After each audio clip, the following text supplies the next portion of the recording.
So, but with the purchase of Disney buying Star Wars, there was a lot of opportunities that everybody will probably go in their head. One, they got a big budget, and two, Mhm. of where can they take this universe from here on out? And as we can see with the first three movies, including Rogue One, which Rogue One is probably my favorite out of all the Star Wars movies. I don't know if Nam's on that same boat with me, but you saw there was potential there, and you saw a lot of big name directors coming into this. You know, Ryan Johnson was up and coming. I mean, he did some previous movies, but this is why I think this is the one that, for better for worse, got his name out there more. You know, and other He's directors. really known for Knives Out. Yeah, yeah. So, but from there, there is an opportunity that Disney's giving for directors. For instance, like Ryan Johnson at one time, I believe it now is canceled or is on hold for indefinitely or something like that. But Ryan Johnson was going to be offered to do his own Star Wars trilogy, his own world, which it would have been interesting to see how, with him full control of what he was trying to go for, right? You even had now in talk right now, you had Taika Waititi that's also doing a Star Wars movie apparently, but now there's mention that he might not get his movie made. I don't know. These are just rumor talks. Do not hold me to that. But the fact that those two exist to have opportunity to make their own Star Wars made Nam and I think of, well, maybe there's other directors that might get an opportunity in the future that we would love to see them create their own universe or their own story in this Star Wars universe and what they can do with it. So Nam and I came up with a couple directors of our choices that we would like to see make one, and what do we want to see them do with that creativity. Maybe we have an idea of maybe this is where they could start and go from there. So Nam, I would like you to start this one. What director do you see kind of taking their own Star Wars story and doing with it? Yeah, because like every fan, you want to be able to see a director take it. Now, some of these directors that we name probably won't because they have a very close tie to whatever studio that they're with. But initially, I will. My initial reaction whenever we came up with the idea of like, well, let's just name some directors that we want to see do something with the Star Wars series. And I have a bias here because I like Christopher Nolan and I enjoy what he's done with all of his movies in general. Some of them are a little bit more over my head, like Interstellar. But he's done movies like the Batman trilogy, the Dark Knight trilogy. Let me rephrase that. The Dark Knight trilogy.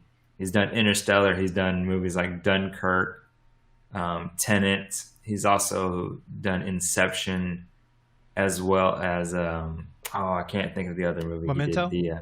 Huh? Are you talking about Memento? Yeah, Memento. Mm-hmm. So for Christopher Nolan, he has a wide range, and he does a really good job to me in storytelling as well as the visual effects, in kind of getting you in a feeling of being in the actual scene. And who else being able to take all that experience, all the looks and the beauty of this series that can be the series than Christopher Nolan. Now, for me, I'll go a little bit further. I want him to do the XWing series, which is a series that follows 4 non-sensitive soldiers in the Star Wars like Legends is before Disney, before the canon. Legends, which is made out of like I think 10 novels, if I'm not mistaken. Not Well, surprised. by Michael A. Stackpole and Aaron Alston. But I would like to see him do that, do the X series, because you don't necessarily need to have Jedi's as the main characters. Of course, I know people want that, but I mean, Rogue One to me, like Jeremy said, was one of the better movies. We're not going to talk about Solo. was definitely one of the better movies, and I think Disney's done a good job as far as fleshing out characters in like their TV shows, but not necessarily their movies. And I would like to see Christopher Nolan because of Dunkirk, the air flights, the Top Gun style like fighting air fight scenes, but also his cinematics, which I can only imagine what he would do in this world.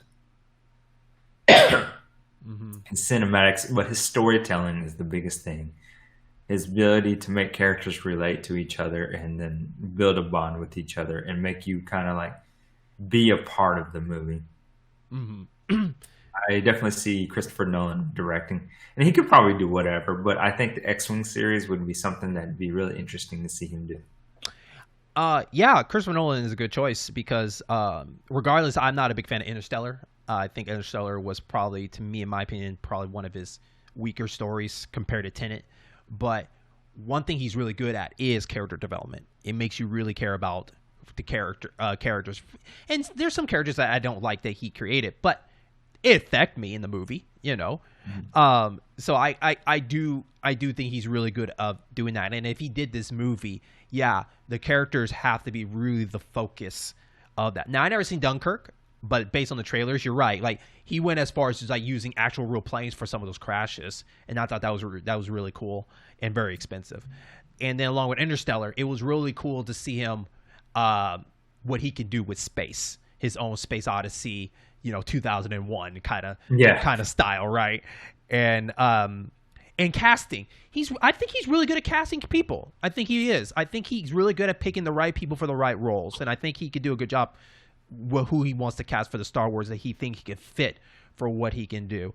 And I think with the only thing I fear is how far will he go with the physics and the science behind it. Like, would he go to Interstellar, where like if he goes to a different planet? Because let's be honest here, in the world of Star Wars, they never depict on whatever planet you're on how many years it is compared to a day on another planet. They never like specify that. Like, everybody was the same. Apparently. But him, I don't know if he would go that far, or he would just make sure he just sticks with the Star Wars rules of like, don't do the whole age thing, like Luke goes, or some person goes on a planet and he comes out and he's 100 years older than this person is when he gets out. None of that. I think some of that would actually be good, right? Because that was one of my biggest complaints about the Rian Johnson movie.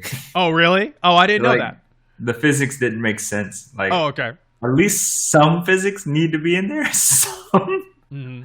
Okay. Like, I get it. It's supposed to be a sci-fi fantasy, but come on, man. Come on. We're going to drop bombs at zero gravity. That makes no sense, man. It is funny, too, because, like, I don't think lightsaber fights work with Christopher Nolan. I think he should not do anything with lightsabers in his movies. I think it should be just like, non-Jedis doing non-Jedi things in this movie. Because, I don't know.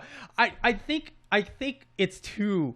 I don't know. Maybe I'm thinking too hard for him, but I think saber fights is too stupid to him or too goofy for Christopher Nolan. I think that's what makes it. That's why I chose the X-Wing series. I agree with you, because I think if you want to because he's definitely a guy that will be able to take an idea and make it a little bit more grounded in Earth, like us related, which is why we get into those movies, because we can feel it. Even though as abstract as it may seem, like Inception, Interstellar, there's still that feel that you could actually see it possibly happening. Mm-hmm. Like, I haven't seen Tenet, so I couldn't really answer that with Tenet. But at least for all those movies, and Dunkirk, of course, is a historical look into into Dunkirk. But that's the part I like about it, is like it'll take Star Wars to a little bit more of a different level, a different look. Because I think that was one of the other issues that I had with the new Star Wars series, is that they try to humanize it, but yet still have it very, like, wild and out. Mm-hmm. Which was a problem, I think, more or less between directors than it was just the actual idea. Because, of course, you're going to have a little bit of, like, suspension of disbelief, right? Mm-hmm. But I still want to be a part of it, or more grounded. And that's the thing about the second series, the ones that we grew up on. maybe it was too much human base, where it was just like not a good balance between the two, but way too much. And then with this, the X-Wing series, to me, is like, you don't, that can be in the back burner. Like, that doesn't have to be the forefront. So hear me out on this. I think that if I had an idea for him, if he wanted to add a Jedi to this, if he wanted to, my ideal is that Christopher Nolan does a good job of also world building. Yeah.